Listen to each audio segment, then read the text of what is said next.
Halo, perkenalkan nama saya Miyas Dipakti Nugroho. Saya dari Prodi Informatika kelas 2B. Kali ini saya akan menjelaskan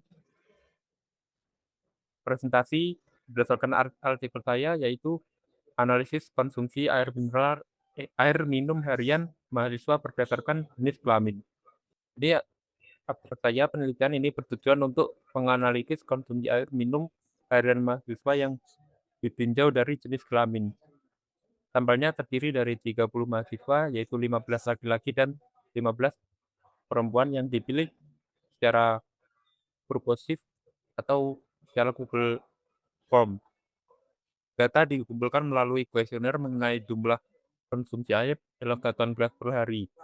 Analisis data meliputi statistik deskriptif, analisis varian, atau ANAVA, dan uji T independen. Statistik deskriptif menunjukkan rata-rata konsumsi air mahasiswa laki-laki sebesar 6,60 gelas per hari, yang sampai dengan 3,31, dan mahasiswa perempuan sebesar 9,27 gelas per hari, sampai dengan 6,08. Hasil analisa satu jalan menghasilkan F hitung, yaitu 2,2287, lebih kecil dari F tabel, yaitu 4,1960 pada pi 0,05. Uji T independen menghasilkan T hitung 1,4929, lebih kecil dari T tabel, yaitu 2,0480 pada A, yaitu 0,05, dengan derajat bebas 28. Kedua pengujian menghasilkan keputusan yang sama, yaitu H0 diterima. Kesimpulan penelitian menunjukkan bahwa tidak terdapat perbedaan yang signifikan dalam konsumsi air minum harian antara mahasiswa laki-laki dan perempuan. Meskipun secara deskriptif terdapat selisih rata-rata sebesar 2,67 gelas, variabilitas yang tinggi pada kelompok perempuan menjadi faktor yang mempengaruhi hasil uji statistik. Nah,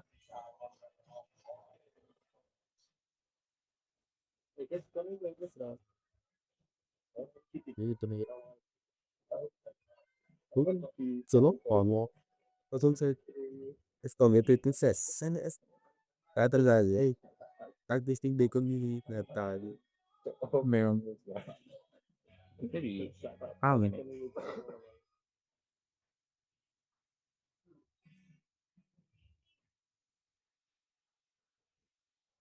Oke, pendahuluan. Air merupakan kebutuhan dasar bagi kehidupan manusia dan berperan penting dalam menjaga keseimbangan fisiologis tubuh.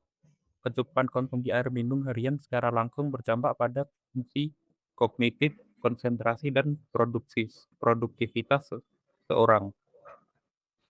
Rekomendasi dari Kementerian Kesehatan Republik Indonesia menyarankan konsumsi air minum minimal 8 gelas atau sekitar 2 liter per hari untuk orang dewasa sehat.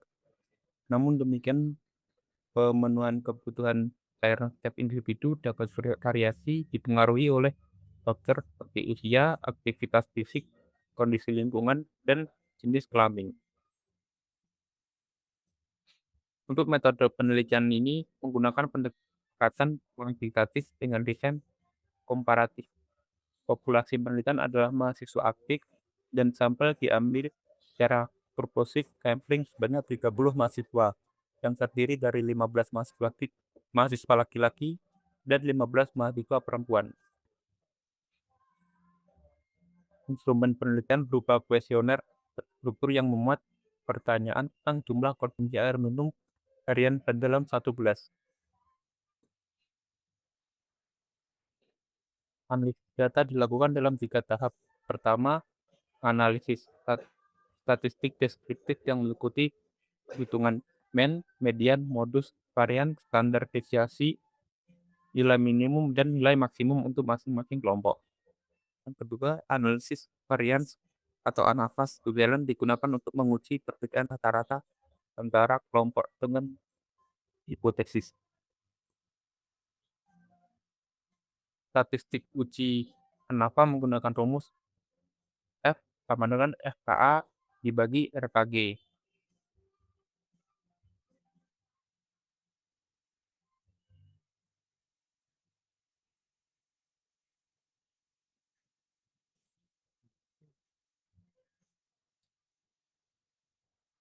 di mana RKA adalah rata-rata kuadrat antara kelompok dan RKG adalah rata-rata kuadrat dalam kelompok. Yang ketiga, uji T independen digunakan sebagai konfirmasi dengan statistik uji T sama dengan T sama dengan X1 dikurangi per 2 dibagi ST kali akar 1 bagi N tambah 1 bagi N, di mana ST adalah standar deviasi gabungan atau Pullets standar deviation. Kriteria pengujian untuk kedua uji adalah menolak HO jika nilai statistik uji melebihi nilai kritis pada tabel distribusi dengan A sama dengan 0,05. Seluruh perhitungan dilakukan secara manual sesuai prosedur statistik inferensial. Keterangan teks ditulis di atas tabel dengan diberi nomor urut. Teks dalam tabel menggunakan spasi tunggal dan ukuran 10 PD. Keterangan tabel dituliskan di atas tabel dengan diberi nomor. Tabel hanya menggunakan garis horizontal. Untuk tabel 1, statistik deskriptif konsumsi air minum harian mahasiswa yaitu jumlah sampel banyak laki-laki 15 kan perempuan banyak 15. Rata-ratanya laki-laki 6,60 dan perempuan 9,2 gitu. Mediannya yaitu untuk laki-laki 7, untuk perempuan 9.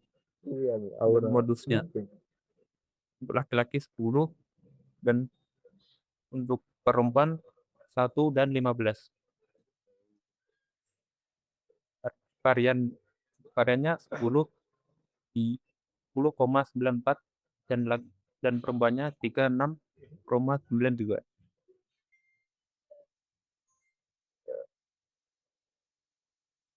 Woman kucu karena ini Untuk standar deviasinya 3,31 dan perempuannya 6,08.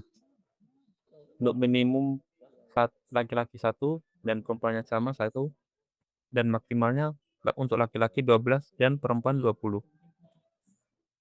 Untuk range-nya yaitu laki-laki 11 dan perempuan 19. Jadi totalnya adalah laki-laki 99 dan perempuan 139.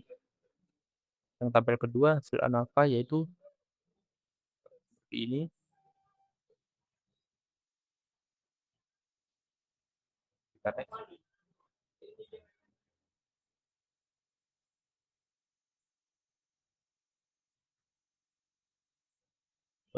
Untuk hasil dan pembahasannya yaitu bagian ini menyajikan hasil analisis dan data konsumsi air minum harian dari 30 responden mahasiswa, yaitu statistik deskripsi. Hasil analisisnya disajikan pada tabel 1 yang seperti tadi, analisis varians atau anafas jalan dan uji T independen, disajikan pada tabel 2.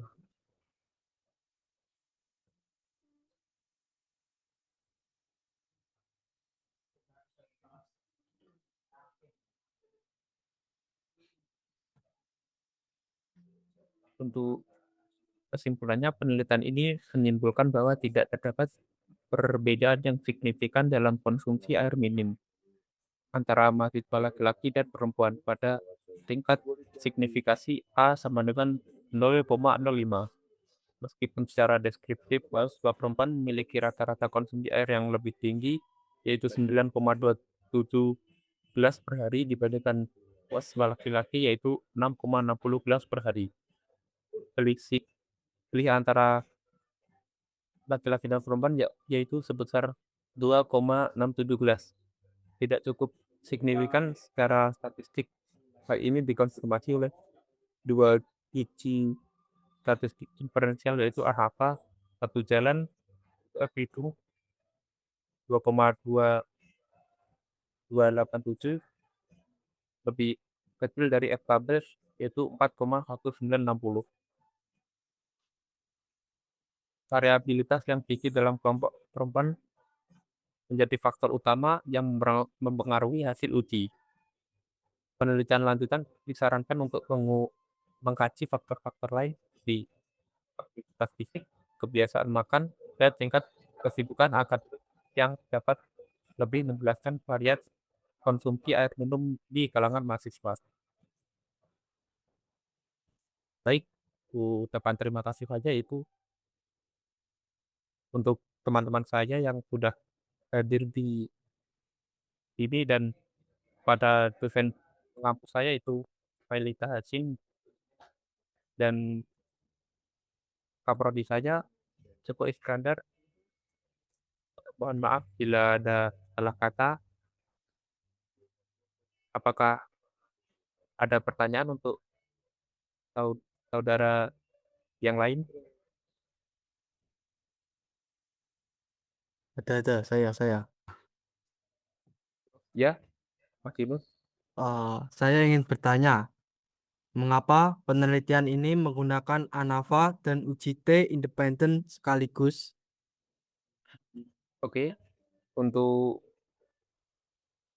mengapa penelitian ini menggunakan ANAVA dan UJT independen sekaligus? Karena ANAVA satu jalan digunakan untuk menguji apakah terdapat perbedaan rata-rata konsumsi air minum antara mahasiswa laki-laki dan perempuan. UJT independen digunakan sebagai penguji konfirmasi karena hanya terdapat dua kelompok yang dibandingkan. Kedua metode menghasilkan keputusan yang sama, yaitu tidak terdapat perbedaan yang signifikan. Oke, Oke, terima baik. kasih Mas Yunus. Oke, sama-sama. Theo, untuk Mas Theo, apakah ada pertanyaan? Izin bertanya, Oh ya, mengapa mahasiswa perempuan memiliki rata-rata konsumsi air lebih tinggi, tetapi hasil penelitian menunjukkan tidak ada perbedaan yang signifikan? baik. Walaupun rata-rata konsumsi air mahasiswa perempuan lebih tinggi daripada laki-laki, data pada kelompok perempuan memiliki variasi yang sangat besar. Variabilitas yang tinggi ini menyebabkan perbedaan rata-rata sebesar 2,67 gelas. Tidak cukup kuat secara statistik untuk dinyatakan signifikan pada cara signifikasi yaitu 0,05.